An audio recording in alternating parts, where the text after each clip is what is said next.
So, Len is a seasoned management consultant with Core International, with over 15 years of advising clients on organizational design, change management, and talent management.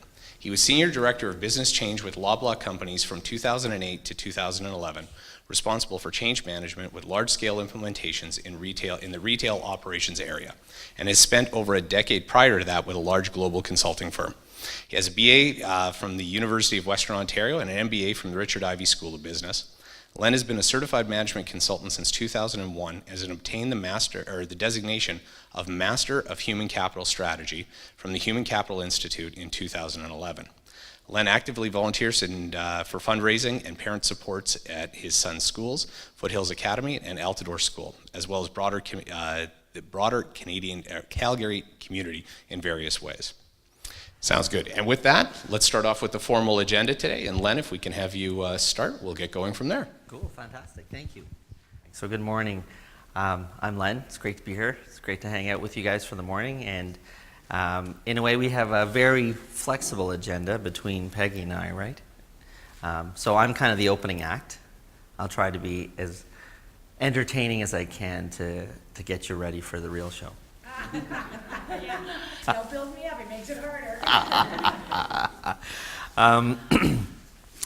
Yeah, so I've spent the better part of the past 2 decades helping organizations to figure out how do we get stuff done, right?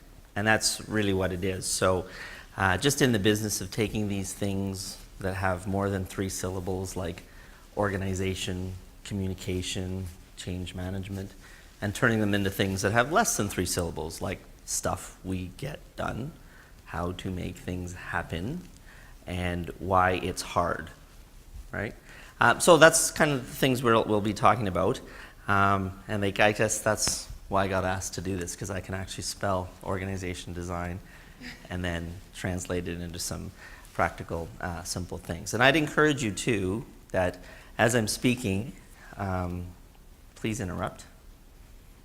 Please feel free to challenge or just ask for more clarity, and even feel free to bring to light some examples that you may be grappling with today. Because if you don't, I will, and I'll ask you.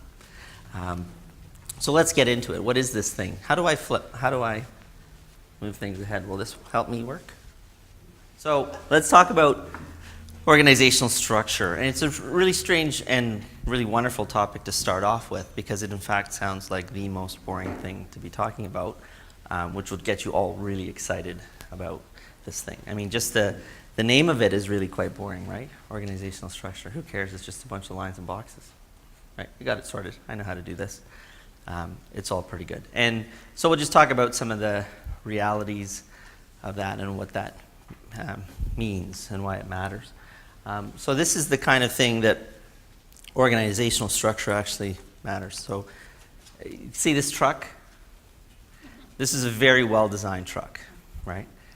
Think it's going to go well? Think it's going to drive smooth? Well, in fact, it actually does drive, and it does drive very smoothly. The more power you put behind those wheels turning, the faster you can get those wheels turning, they will actually create enough momentum to have a smooth ride. Right? Except for the fact that 2 things are really hard. One is it's really hard to get it going because it takes an incredible amount of power to get the first turn of the wheel, right? And it takes an even more amount of power to keep those wheels turning, right? And you kind of get this, right? You know, when you start your car, you get rolling, and then you hit the highway, you actually don't have to put your foot on the pedal very much at all, right? It's just going. But this thing, if you take your foot off the pedal, it'll start to bump and jump and immediately slow down, right? So there's all kinds of energy wasted in this system by design, right? Looks obvious, sounds obvious, and that's kind of what I'm going to be talking to you about, is some things that are obvious, yet we just do them every day, like we're driving a truck with square wheels. Right? So let's let's talk about some of the basics of it. And by the way, I mean, I'll throw out some facts and figures from time to time, but if you want any perspectives in terms of the wider world, feel free to ask too. In our experience, this kind of thing is happening in most organizations about 56% of the time, meaning that when we look at an organization, which we've looked at hundreds over the past 20 years, we can find misalignments in about 56% of the roles or jobs within an organization.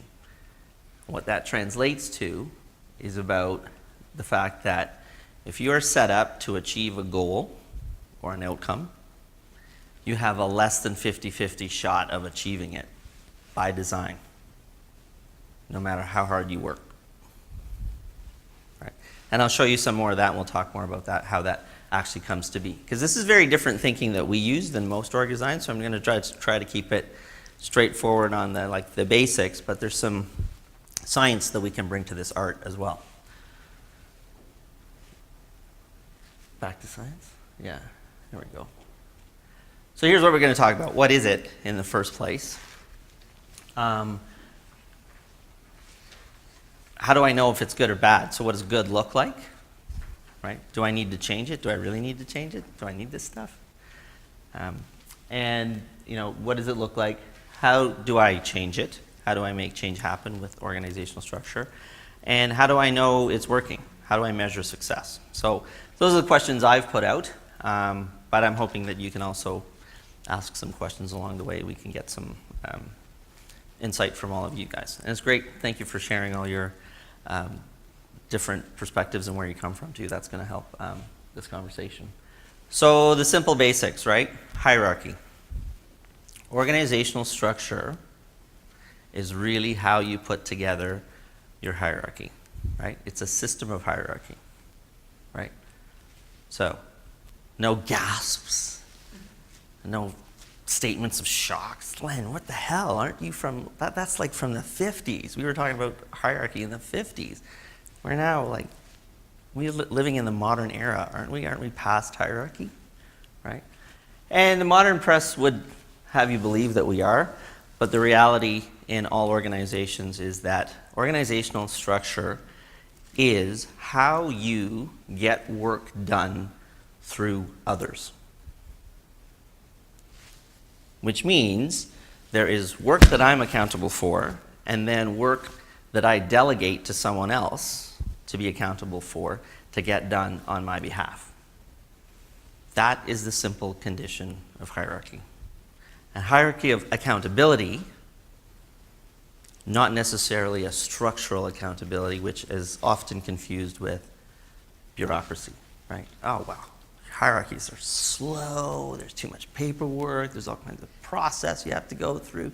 There's checking and double checking and triple checking, and that's just the first round, because then you have a check of the first triple check and a double check of the second triple check and a triple check of the first double check and a second triple check. So then we don't know where a decision actually gets made. That's bureaucracy, that's actually not hierarchy. Hierarchy is a real basic, simple thing. Good management can avoid bureaucracy. Good management that avoids hierarchy is bad management, right? And I tell you this from experience in working with startups all the way to organizations that have 120,000 people in them, right? The same condition applies. Startups would have you believe, and most of the entrepreneurs that I work with would have you believe that we're lean, we're small, we just get her done, right? But you still have hierarchy. There's still somebody who's the boss. There's still somebody who's beholden to shareholders or investors if you have them. And if that just happens to also be the boss, well then there's still somebody who's accountable, right, for getting it done. And yes, what you use is a different way of managing that hierarchy and a different way of applying accountability and moving it around day to day, which is more flexible than, let's say, a government organization or a large 100,000 person organization that has to keep it all systematic, written down, policy-based, right? More bureaucracy in there, but it's also a form of managing the hierarchy and the accountabilities, right? So we're clear there? Good? Y'all believe that? Someone's got to drive the bus. That's absolutely right. Everybody can fix it and put the tires on all that, but somebody has to get in the driver's seat and press the pedal down. Absolutely right. And somebody needs to know when to apply the brake. I'm going the wrong way here. So structure in terms of what it consists of, so its component elements, really think of it on the vertical and the horizontal, right? So, and this is very important because most organizations will think of the horizontal, meaning this is the work I've got to get done. I've got somebody in HR, I've got somebody in marketing, I've got somebody in sales, I've got somebody in operations, I've got somebody in production, I've got somebody in technical management, and I've got somebody in customer service, so we're good, right? Well, that's the horizontal. That's sort of a functional view of the organization. But do you need a VP of customer service and technology and process and HR and? So what are the layers of management that you actually need? That's the vertical, right? And the vertical is actually more critical to organizational design than the horizontal. And again, it's one of those things through our experience that we go, well, that's easy. If the job's big enough, we need a VP, and if it's not big enough, we don't, right? Yes, absolutely, right? Through experience in the course of thousands of years, that's held true. But over the course of a couple thousand years of getting work done, a bunch of other things have emerged where you don't actually need 12 to 15 layers of management to get work done, no matter how big your organization is. You actually don't need it for management to add value for work to get done, right? And we'll talk a little bit more about that as we come along. So the vertical is actually more important than the horizontal. The horizontal, most people are expert in figuring out, and if you're not, there's lots of process experts and folks who are knowledgeable about what the work is that can help you sort of sort that out. And a lot of them will say from experience, you kind of need a manager or a director or a vice president, but that really comes from experience and not really a lot of what I would call scientific background on how a human system works with layers. And that's an important thing to think about. So there's great practical things, great simple things. Don't leave those because they in fact are natural. And in fact, trust your gut on some of it. Things that seem and feel natural probably are good and true, right? But I always get skeptical when I hear, but that's the way we've done it in the past. In my last company, this is how we did it. This is how 3 of the very best companies that do what we do it too, so we should do it that way. All those things give you a less than 50-50 shot of actually winning in your own arena, right? Because those things actually have no basis on, well, what's my human system that I need to work in and that I need to build and create trust in order to get work done, right? And that's really what we're organizing for. Most people will tell you when they're trying to sell you consulting services that it's about business value, that we can reduce costs, we can increase productivity, and we can increase engagement. And in fact, all those things do get achieved by design, but those get achieved through creating the conditions for trust, right? And that's where all of our science comes from. What are the conditions required for trust in the human system? And the more trust you have, the more stuff gets done. Whether your structure is formal, written down, explicit, or informal, we just sort it out, right? But we have a disciplined way of doing that, right? Some of the very best informal systems still have very formal practices, like we meet every morning for 15 minutes and figure out who's doing what, where, when, and what our goal is for the end of the day, right? That's structuring. You're actually doing structuring work first thing in the morning, right? You're clarifying accountabilities, clarifying roles, having a clear outcome at the end of the day, and defining accountabilities of who's got to get what done by when.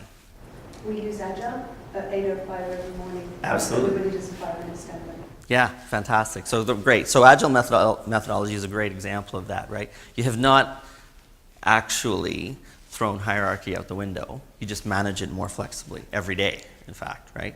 And so, when you read about things like Zappos or holacracy and throwing job titles out the window, that's fine. They still need to manage hierarchy some way. And when you take the cover off those things, it's a really disciplined situation that you have to live in to do that. And Agile is one also, and I love Agile. I love Scrum even better, but they're just fantastic ways to organize work quickly, but you still have to keep first principles in mind.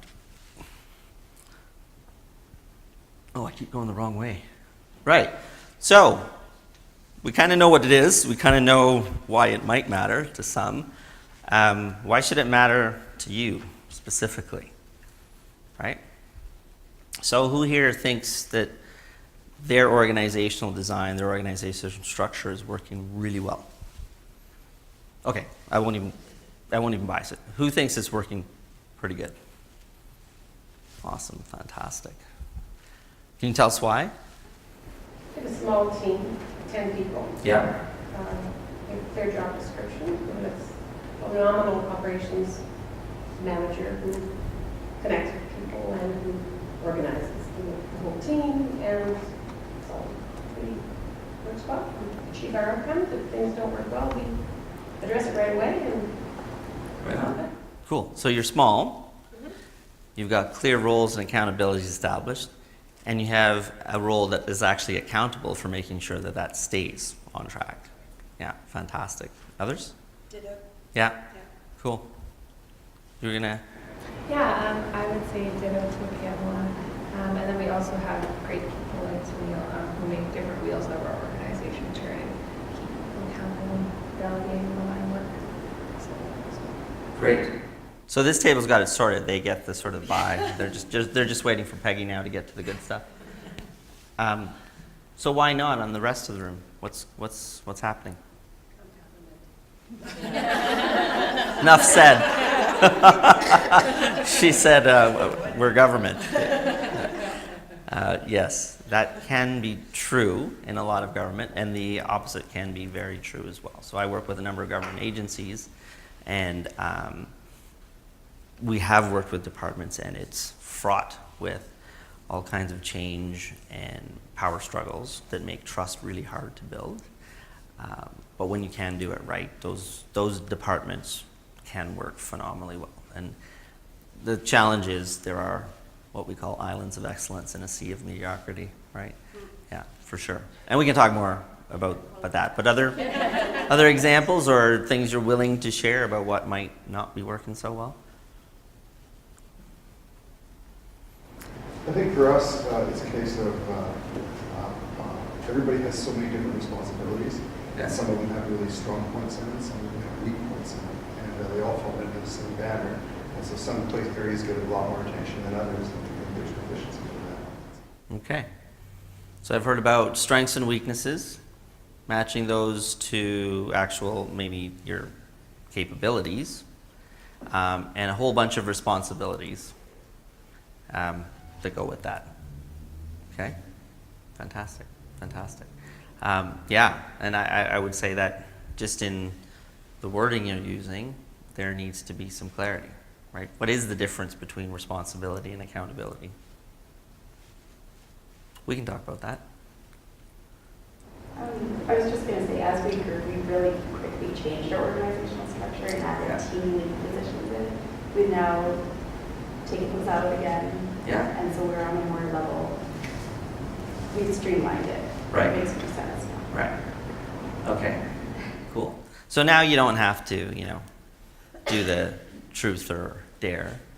Let's see what. Here are some things that happen that are indicative of organizational structure misalignment.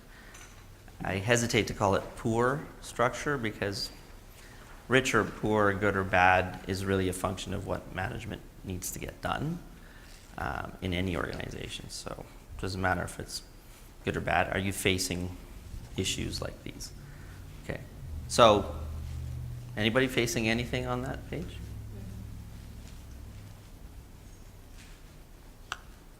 No single point person on certain projects? Right. Somebody who's fairly junior doing work for someone who's fairly senior in the organization? A lot. Somebody who's overloaded while the person 2 desks down is sort of going, how can I fill my day up? Yeah, so there's something going on there by design. There's also things that are kind of invisible that are hard to describe, and I'll describe those a couple of times, but they're things like, well, we've tried to address this problem of, name a big issue. Let's say we need to get more sales. Just a basic one. We need to get more customer engagement. We need to get more citizen engagement. We've tried this and tried this and tried this, and we seem to keep continuously falling apart. Or we spend more time debating what the right way to go is than actually doing anything about it, right? These are things that are symptomatic of what we call strategic misfires. You're actually not clear about your strategy, and that's because your structure is making it, by design, difficult to do that, right? It's nobody's fault. It's by the way you're structured, by the way you're sorting out accountabilities and responsibilities, and how you are using those to make decisions and decide. So within that, there's a whole balance of authorities as well, right? I talked a little bit about bureaucracy, but bureaucracy creates things that go slowly, right? Anybody experience a day that's frustrating? Why is this taking so long? Right? Yeah, right? It shouldn't have to take this long, right? There's like 3 steps to this, 4 decisions to make. Why is it taking so long, right? Structural issue, right? Our teams don't really work together very well, right? And it's not because they don't like each other. They actually quite get along just well. I mean, they don't all love each other, but they have good days and bad days, and they get along well enough that we should be productive. How come we're not productive, right? And it's really sticky problems like that that are kind of invisible to understand the cause, and you can put your finger on a whole bunch of different things. Well, it's got to be team engagement. Well, it's got to be better management practice. Let's send them all to a Covey course, right? It's got to be the fact that we actually don't know what we're doing. Leaders need to clarify the whole strategic plan and direction for us, but they have one. They just can't seem to get it from their speaking about it to somebody doing what's needed in the moment, right? So there's a lot of this kind of stuff happening. So how do we get there? You named the absolute first condition of how we get to design isn't working. We just grew without a plan, right? We just kept doing more stuff. Work kept coming in the door. We just kept applying people to that stuff, and we just added more people when we ran out of time for who we had on staff at that time to do it, and we just grow. And that's probably the simplest way to talk about everything that's on this slide. Every bullet point really has to do with we changed without a plan, right? Either we got bigger without a plan, we went faster without a plan, we started going slower without a plan, we got smaller without a plan, right? It all just is, a bunch of stuff is changing, and we're not thinking about that change from a design perspective. What are we designing ourselves to do right now, right? And sometimes that's really, really hard to take pause and say, well, I got 100 things that just landed on my desk, let's just get it done, right? Rather than taking that stitch in time to say, okay, how do we organize not only the work itself, but the roles, the authorities, and the reporting rules that we need in order for this to happen. But that stitch in time creates trust, which gets all the rest done, right? Because then you have managers going, I need somebody that can really do this, that gets me, that knows what I want, and I don't have to spend a whole day explaining it to them, right? That's actually a trust thing, right? It's that what they're really saying is, I don't have anybody I can trust to get this done. Right. So the other big, I'll say misstep or trap that we fall into is we've got great people, so we design work around what their skills and talents and strengths are. We do that first, and then we try to put it all together in some kind of reporting line that gets us what we want. And that's fairly natural, and that's organic. And this is one of the conditions where you kind of have to fight that natural tendency to say, okay, I've got a great person here. They're really great at statistics and matching colors. That's wicked. That's a unique blend of skills. We can create the vice president of statistical colors, right? It's like, okay, why? What are you trying to achieve with that? And there's very good reasons, right? There's very good reasons that contributes to a certain outcome. But then you get into, but that person actually isn't a good people manager, and we've given them 16 people to manage, and they have the color team and the stats team, and they're managed very differently. Okay, now what? Right? What's the job versus what's the capability is the first question to ask. What's the work? What's the job? Right? Get those organized, get those clear, get those grouped, and then we can figure out the best fit for talent. And it doesn't mean that the person, has to be a perfect fit, but you now have a clearer idea of how much of the fit is if you know that person's strengths and weaknesses, right? And then you don't have to spend time trying to shore up weaknesses. You spend time saying, okay, if you're weak at that, who's got that strength? Let's move that accountability there. Or you spend time saying, okay, what's your strength? Let's overcome your weaknesses using that strength, not wasting time and effort trying to build up a weakness, which is really the hardest thing to do, right? It's harder to develop somebody that has a weakness in something than it is to develop somebody that has a strength in something, right? If I'm really good at something already and I'm natural at it, I'll spend more time, effort, and energy getting even better at that than I will at saying, you know, but I stink at this other thing. Yeah, I should spend most of my time working on this other thing that I really hate and stink at. It just doesn't, it spends a whole bunch of unnecessary energy when you do that. But when we match people, right, we kind of leave them on their own to say, okay, take care of your weaknesses, because you've got a whole bunch of important things to take care of, right? And we run into a whole bunch of wasted energy again. So, what does good structure look like? I just put a few examples up here just to describe some popular names and the way they might depict their organization. This is the org chart, right?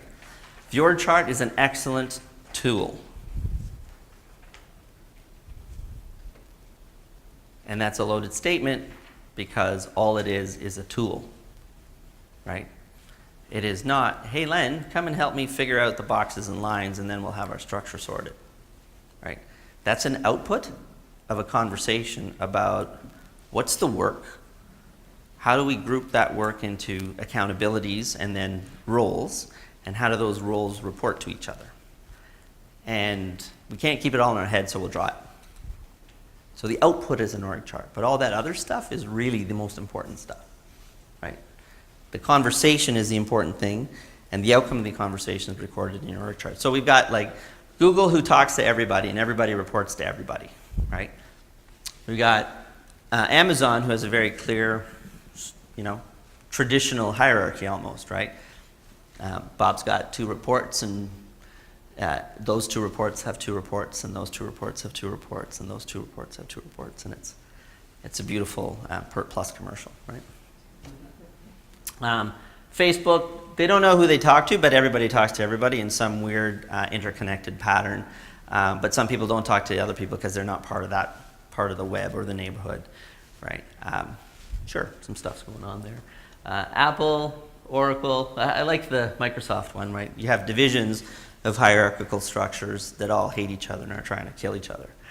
That's a cultural comment, not a structural comment. However, that's important because if we go right back to the fact that structure drives trust, trust is the basis of your organizational culture, right? So there's importance in that. And then, of course, the old Apple model was that everybody gets to talk to Steve Jobs, which is a total lie. Right? But these things are just pictures of what you would design, right? You'll notice in all of these pictures there is a common element of hierarchy. Somebody reports to somebody else in some way, shape, or form, right? So you're not getting away from that basic condition, right? But all the rest, there is no right or wrong. There is what's the best fit to accomplish what we're setting out to do, right? And those structures, those means of organizing accountabilities and making decisions, really have more to do with what's the kind of culture we want to drive here. How do we want to make decisions? How do we want to get at problems being solved? How do we want to get at delivering to our customers or citizens or stakeholders or whatever, right? The way we go about it helps really inform the structural form we want to take, right?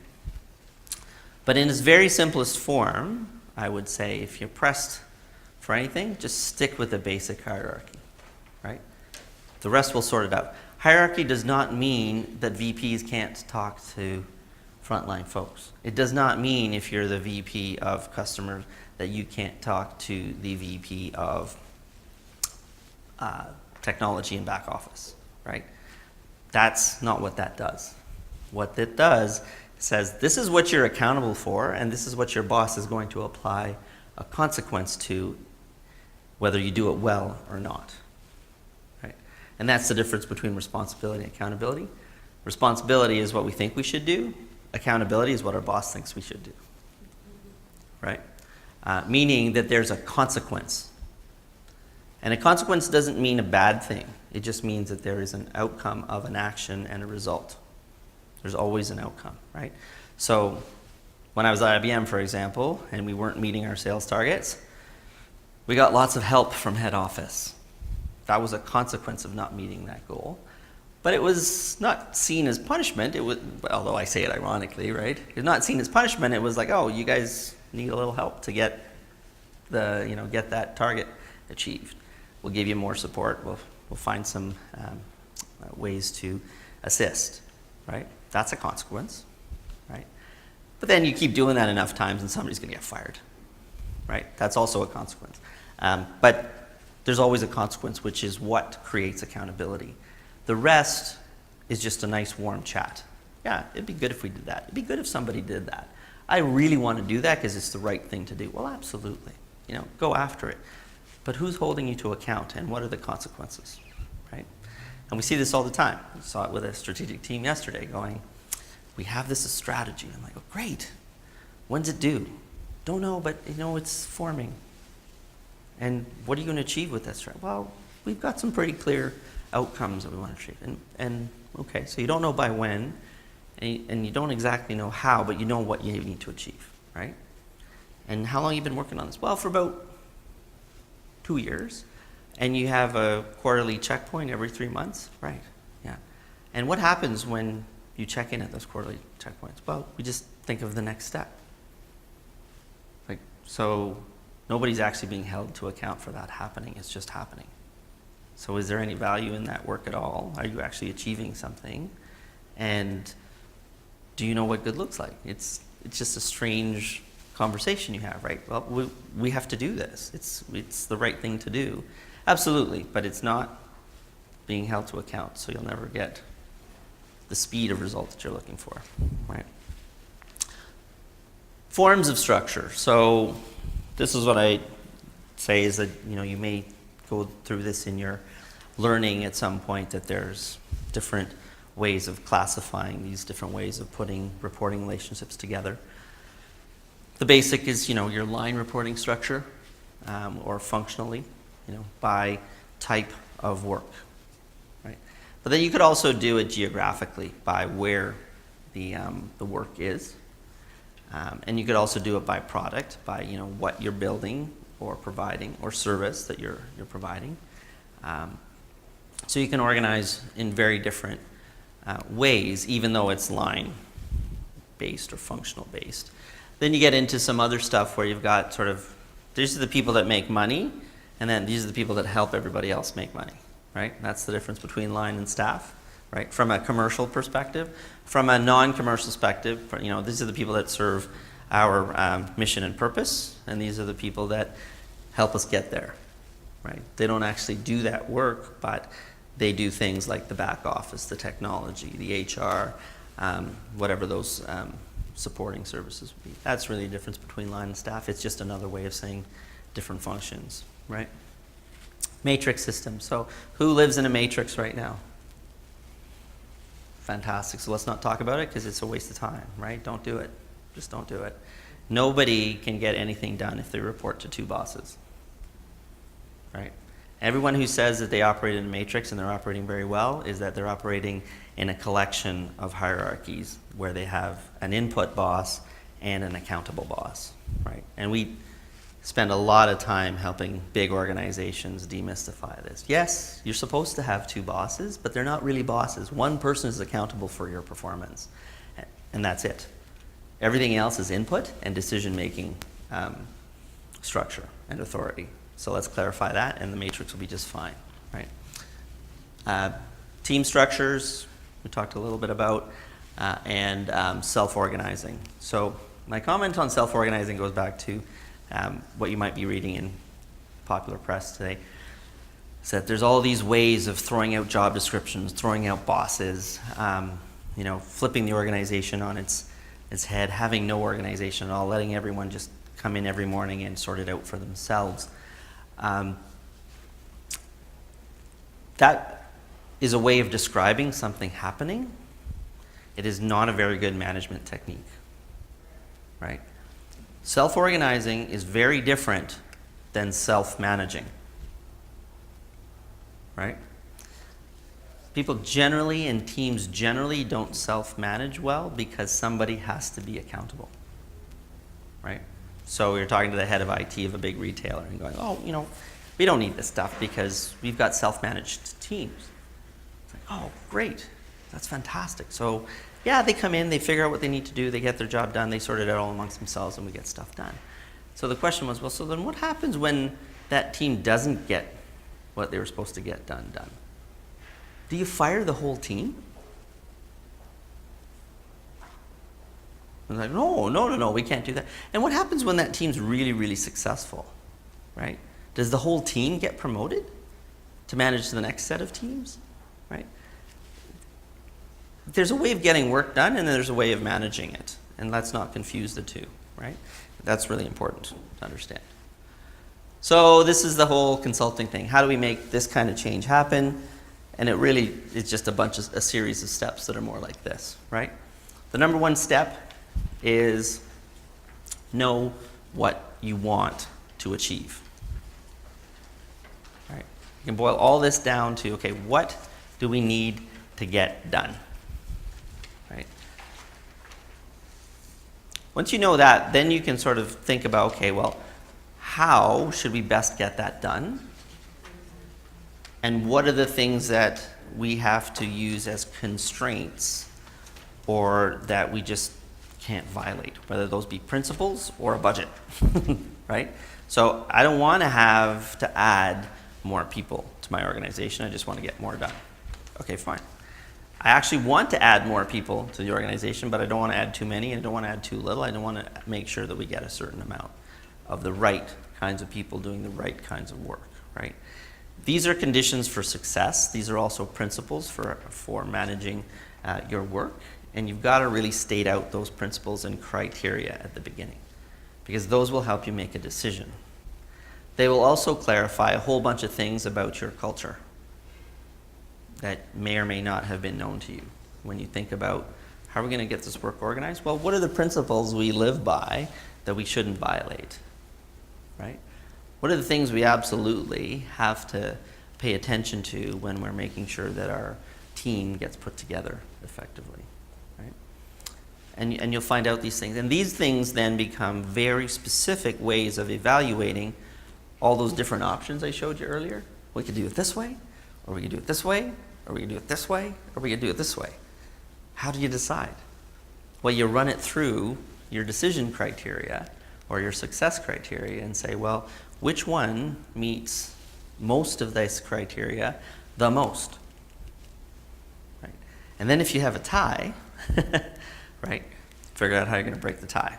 That's more of a decision-making thing, but at least you've come down to 2 options rather than having to discuss 20 options ad infinitum and nobody getting anywhere about anything, right? So that's the critical step in this, and it's just a decision-making step, but this is how to work through getting there first. It's also not necessary to do the big project-based reorganization that I showed you a second ago. You can continuously refine and realign, right? But don't do it ad hoc. Do it with a set of principles and decision criteria in mind, right? if we add team leads, or if we just keep building on team leads, does that get us to where we're going, right? It's a simple question, has a difficult answer, because we have to say, well, do we need to do the work the same way that we've been doing it in the past in order to get different results, right? Does this model scale? I have one manager per 10 team members, who each of those has 10 team members. I'm going to add 100, so does that mean I need 10 more managers? Or can I do something a little bit differently and reorganize the work a little differently, right? Because I may not be able to afford that kind of linear growth, right? I know I talk about growth in a time when we're in some challenging situations, but I think a lot of people are facing growth and don't realize it as well. So the same is true, though, when we're trying to deal with organizations that have gotten smaller. So a lot of oil companies have this problem of, cutting their workforce in half, and then everybody left being overloaded. And I scratch my head about that, going, well, if there's half the work to do, how come there's people who are left that have too much work to do? Right? Because it's not structured right. They haven't actually restructured, they've just taken a haircut. Right? So we need to think about those things. So once you get your options decided on, then you go into a more detailed view of the job design, right? Get the high level figured out first, then you can go into details, right? That's when you start with job descriptions, right? At the high level, you do start with job descriptions. You always start with job descriptions because you have to know and have written down somewhere what's the work, what are these people supposed to be doing? What are these roles that we've created a position description for actually have in them? But the top level design can say, well, we can pluck that out of here and put it over here and move that stuff around. So you get a new set of role descriptions, or at least buckets of accountabilities that need to be taken care of, right? Once you get that sorted out, then you figure out the high level structure, then you do have to get into the detail of the position description, right? Notice I haven't said anything about people yet, or capabilities, right? Following that first principle of jobs first, then people in design, right? Then you get to the last step, which is, okay, how do we think about our strengths and weaknesses in terms of our people and their ability to fit the roles that we've redesigned? Then you get to do more clearly and systematically, then you get to break the rule, right? And you say, well, you know what? This role is designed this way. Bob's really good at half of it and not really good at the other half. Can we tweak this role a bit, right? And understand why we're tweaking it, right? So it's driven by the design of the work itself, not by Bob's capabilities. Okay. But you can make that decision now as a management decision to say, well, actually, those weaknesses that Bob have are the most important accountabilities of that role, so we can't give Bob that role.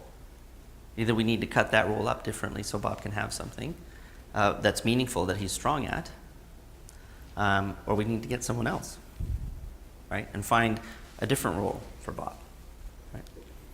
And those are tough conversations to have, but now you have an objective basis for that conversation, not Bob's really good. No, actually, Bob really sucks. No, Bob's really good, and he could get better, but Bob still sucks, right? And you just go around that mulberry tree for a year or two until somebody says, well, Bob should get promoted because he's been here long enough, right? So some quick ones, right? Always start with strategy, then figure out the form, right? What are you trying to achieve? What are the outcomes you're trying to achieve? What are the goals you have? What are the things as an organization you do the best, better than your competitors, if you have competitors, or just that you've been set up to do exclusively? Figure out that first, then form follows that function, right? Roles first, then people. We talked about that. Take your time. You don't have to do it in massive swaths every time. You can do minor realignments and readjustments as you go along the way, and over the course of that 3 years, Bob's incredibly happy because he's an incredibly great job and he's doing fantastically at it, and the CEO is happy because we're just knocking it out of the park. It took us 3 years to get here, but we got there, right?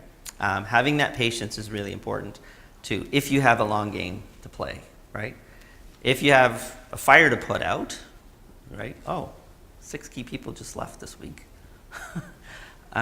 We really need to maybe think about reorganizing to get some stuff done without them in the short term, but then do we really need to do it that way again? It's an opportunity to make some realignment change, right? So take that opportunity. But you can still do it quickly, right? A tough decision. So how do we know if it all works, right? This is what I was alluding to at the beginning. Peggy is going to talk about metrics at some level, are you? Myers-Briggs and Yeah. So there's this thing called HR metrics, which I cast a skeptical eye to, and I'm always very careful about, right? HR metrics are in the business of helping understand what good HR is, right? They are not necessarily in the business of understanding what good business outcomes are, right? And I'll give you a really good example, right? There's often quoting the metric of turnover, right? We have to work on turnover. We have to get turnover down, right?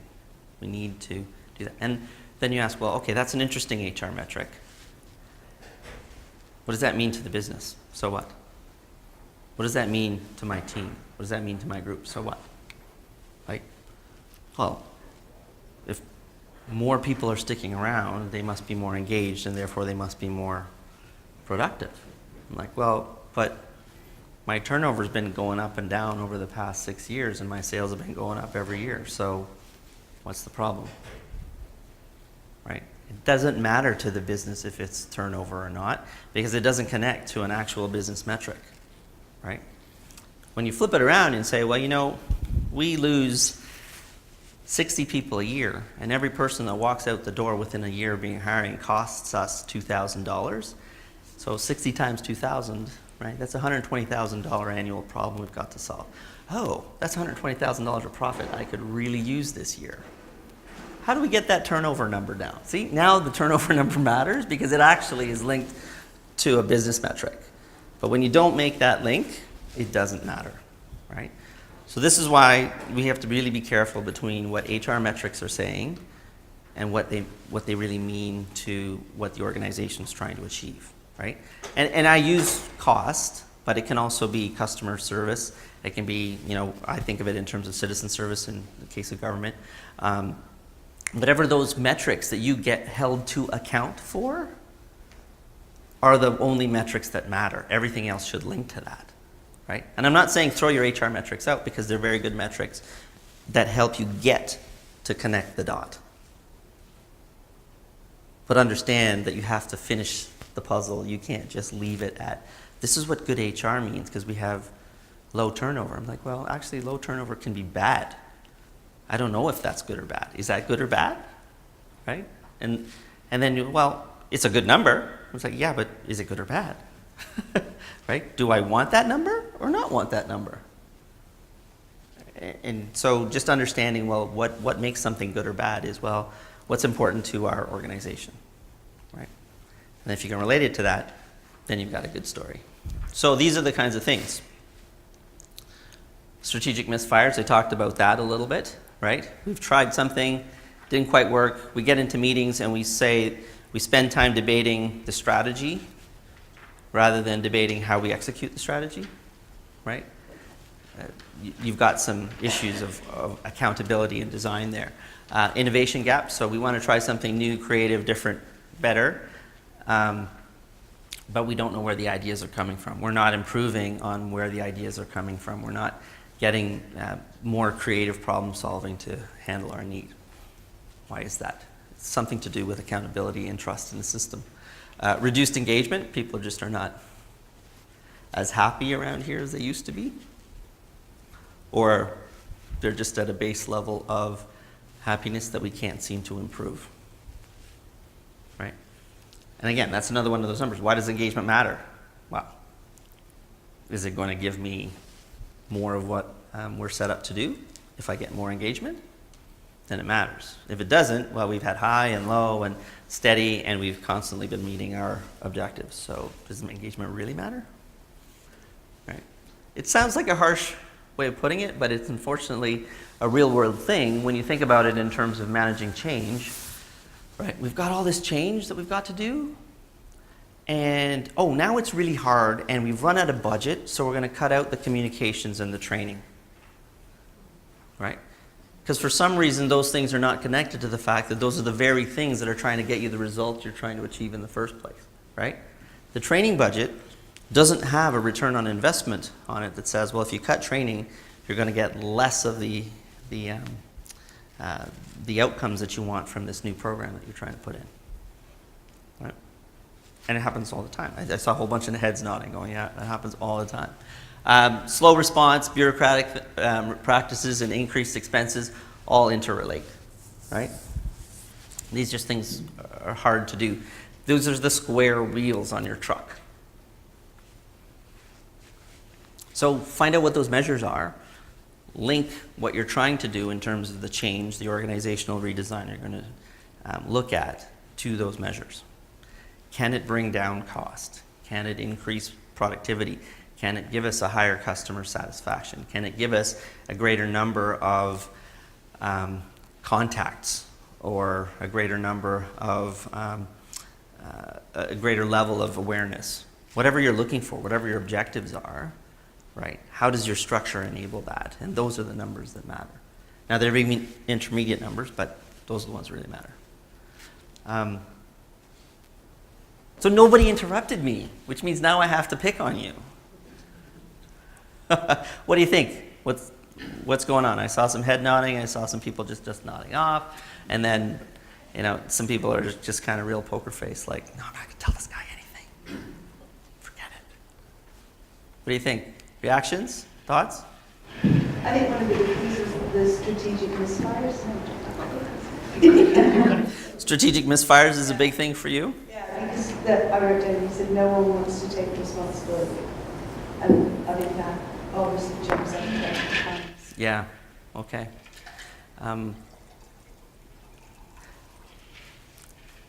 So it's interesting that you mentioned that you guys use Agile.